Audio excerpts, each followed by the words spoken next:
have questions this week. I'm wondering, does anybody have questions now? In relation to this text, does it bring up any questions for anybody? I love this text. I mean, we could be here all day. I mean, seriously, all day. So if you don't have any questions, how come I have so many? What does this make you ask or think of? Patty.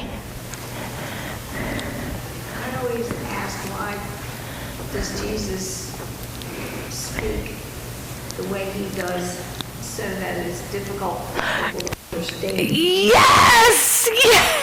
And don't you think, Nicodemus, it's so beautiful, like that you're asking it. Don't we all ask that? Do you ever, even if you don't read your Bible at home, you come here and go, oh, good God, why does that sound like gibberish? I don't understand it. And why is it so hard? So here's Nicodemus, this, religious leader. He's a Jewish leader. He's a Pharisee. He sneaks away at night, comes to Jesus, risking his reputation. And then Jesus, is talking to him in riddles. I mean, he was probably so frustrated, don't you think? He was probably like, yo, come on, just tell me the answer, because I need to get back before they notice I'm gone. And we're still doing it, right? Still going, what? What does any of this mean? Yeah, good. That's that space of not knowing. Who else? Questions that maybe just arise from this text. Things that maybe even just jumped out at you. I don't know why, but this word got my attention. Why did he have to come at night? Yeah, the whole night thing. Thank you for bringing that up, because I wasn't just questioning. I was going like this. Wait a minute. Last week, it was Lent, and remember we said we were going to step together into the wilderness. Anybody remember what the wilderness, how we defined it? Untamed, untouched by human hands, maybe, right?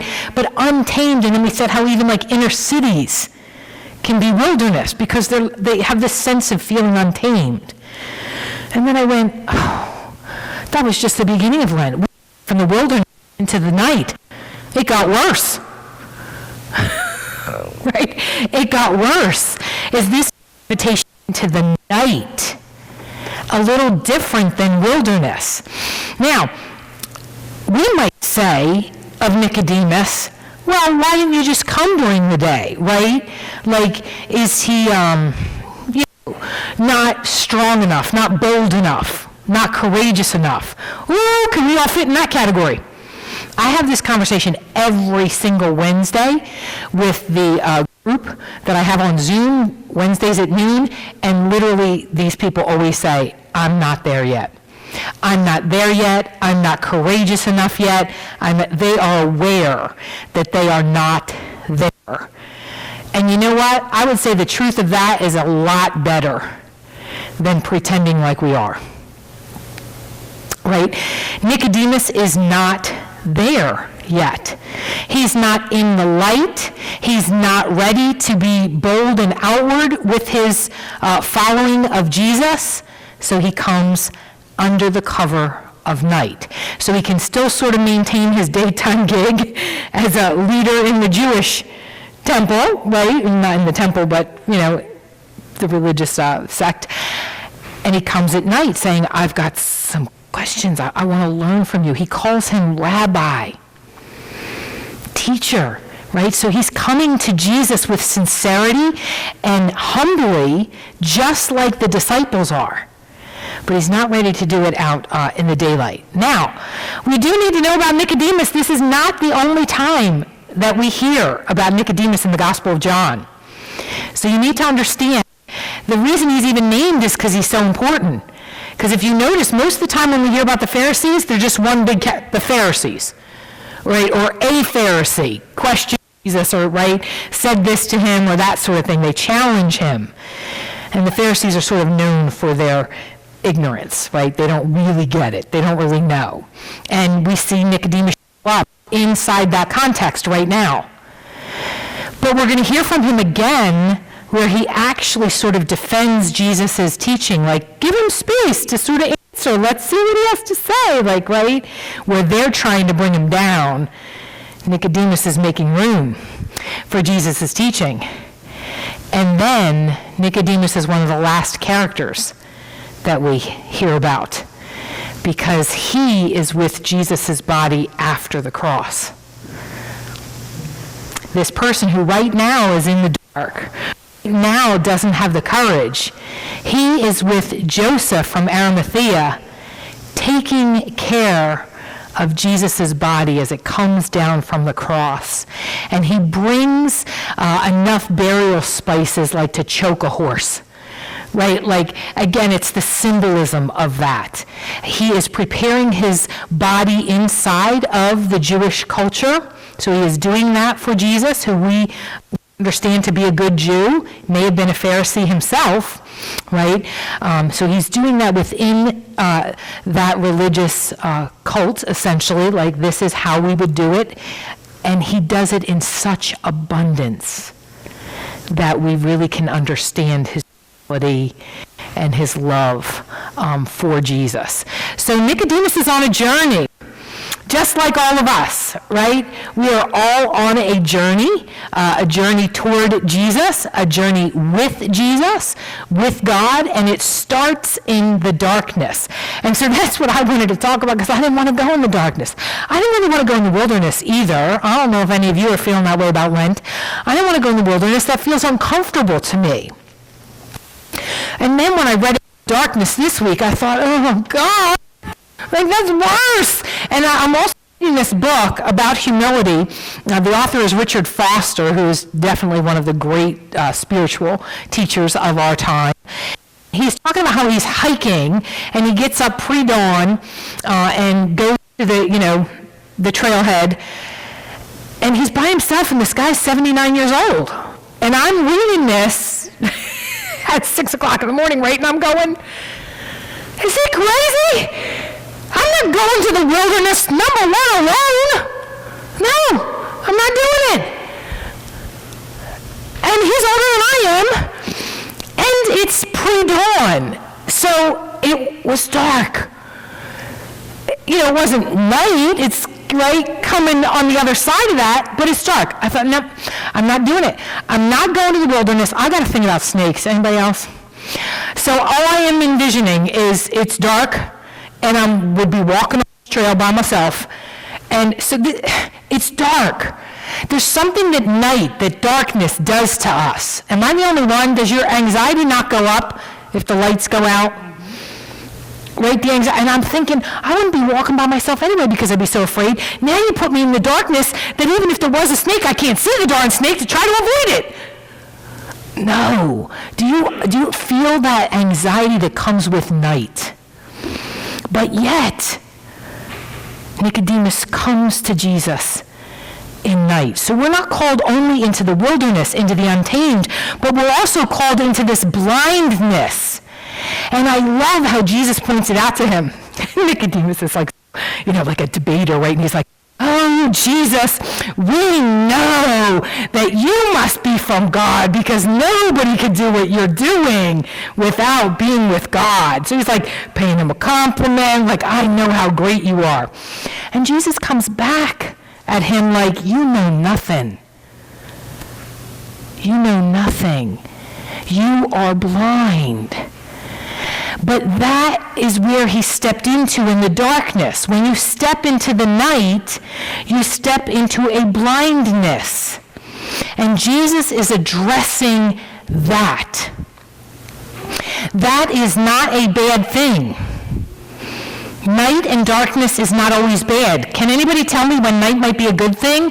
When have you experienced night being calming, protective, or a positive thing? Yeah. I don't know why. I'm not afraid of nighttime. I'm not afraid when it gets dark. It's a time for, I don't know, things to settle down and be peaceful. Yeah. You go to bed, you go to rest. Yeah. There's some peace. Things start to shut off and shut down. Yeah.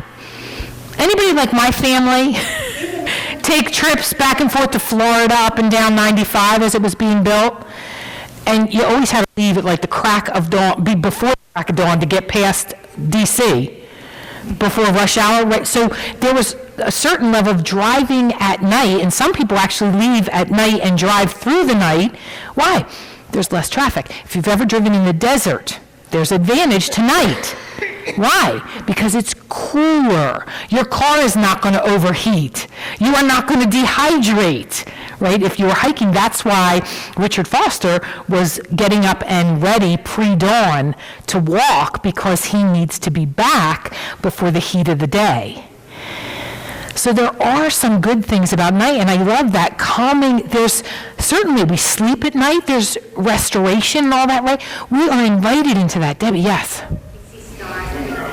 We see stars at night, and sometimes not, but sometimes there is beauty, even in the night. Now, if it's pitch black, let's try to, I was envisioning this room, although it probably wouldn't be pitch black with all these windows, but can you imagine if it's totally dark, and the lights like go out, you're here at night, and the lights completely go out? Yeah, like that being there, I'm like, already, anxiety's going up, so there's a stirring that you're feeling, right? And then what do we do? What do you do? Lights go out, you're in maybe not not your bedroom, but even there, you could stub your toe and stuff, right? So how do you react? Run around trying to find a light. Run around? I don't run if it's pitch black, because I know I'm going to run into something. You don't move. So we stop, feel that uneasiness, and then what do we start doing? Feeling, and then what? Listening to, right? So you might start reaching. Sometimes, I grew up in the mountains, and we had no electricity, and so when it got to be 8 o'clock, it was dark. Yeah. And I mean, we're talking pitch black. Yes. I think when you grow up that way and you live in that environment, you take in where everything is located, and you can kind of, it's almost like being blind. The blind people, they know where everything is, and it's the same principle to me. Yeah. I know where that couch is. I know where that porch is. I know where how to step without falling down, because that's how I grew up. Yeah, and there was a learning that went into that, yeah. And that's what we don't all necessarily have that the minute lights go out and you're not in a familiar place. You have to pause. You have to maybe reach for what might be in your way, or feel, okay, I'm going down the steps in the dark. I'm going to feel for the edge of the step. Plan ahead. Yeah, but the point I'm trying to make is it's almost like our body is questioning. We're assessing the environment. We're listening for the cues that we don't normally do, because to us all. But at night, in darkness, it's an awful lot of questioning that goes on. Now, it's not the intellectual, cognitive kind of questioning. It's much more an assessing of what's around us.